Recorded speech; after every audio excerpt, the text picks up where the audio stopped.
بسم اللہ الرحمن الرحیم۔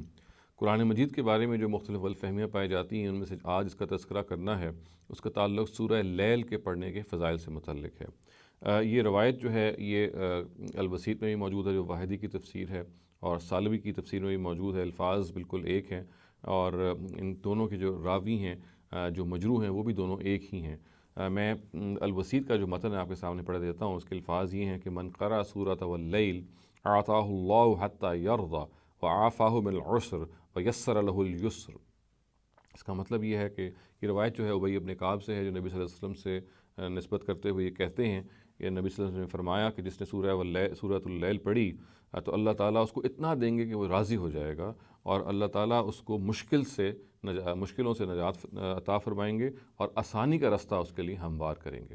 یہ ہے جو اس روایت کا متن ہے۔ جہاں تک اس کی سند کا تعلق ہے، جیسے میں نے عرض کیا کہ یہ دونوں ہی جگہ پہ جو اس کی سند ہے اس میں سلام ابن سلیم المدائنی اور ہارون ابن کثیر دو مجروح راوی موجود ہیں، اور اسی بنیاد پہ حافظ ابن حجر نے اس کو ایک موضوع یعنی ایک فیبریکیٹڈ، ایک گھڑی ہوئی روایت قرار دیا ہے۔ جہاں تک ہارون ابن کثیر کا تعلق ہے تو یہ ابو حاتم کی نظر میں ایک مجہول راوی ہیں، یعنی ان نون ہیں، ان کے بارے میں کوئی معلومات نہیں ہیں۔ اور سلام ابن سلیم المدائنی جو ہیں ان کے بارے میں حافظ مزی نے تہذیب الکمال میں جو تبصرے نقل کیے ہیں مختلف رجال کی اتھارٹیز کی نسبت سے، تو میں وہ آپ کے سامنے رکھ کے دیتا ہوں۔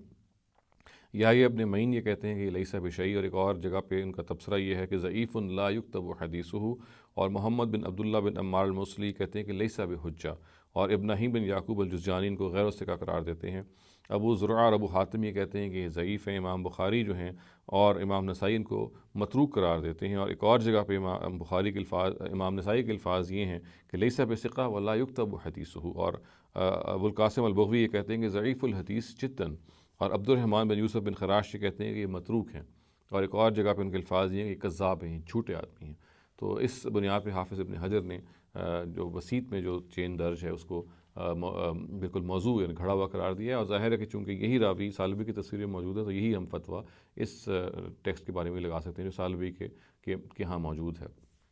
ہم خلاصتاً یہ کہہ سکتے ہیں کہ یہ روایت بالکل ایک مجروح روایت ہے۔ جو کچھ یہ بیان کر رہی ہے بالکل بے حقیقت ہے۔ اس کی نبی صلی اللہ علیہ وسلم سے جو نسبت ہے وہ انتہائی مخدوش ہے، بلکہ ناقابل اعتبار ہے، اس پہ کوئی ہم اعتبار نہیں کر سکتے۔ جہاں تک صورتوں کے فضائل کے پڑھنے کا تعلق ہے تو اس کا تعلق تمام تر اس چیز سے ہے کہ ہم ایک سورہ کو سمجھ کے پڑھیں، اس کے پیغام کو سمجھیں اور اس کے پیغام کو عام کریں، اور اس طرح کی روایات کو ہم بالکل نظر انداز کر دیں۔ اقول قولی ھذا واستغفر اللہ لی ولکم ولسائر المسلمین والمسلمات۔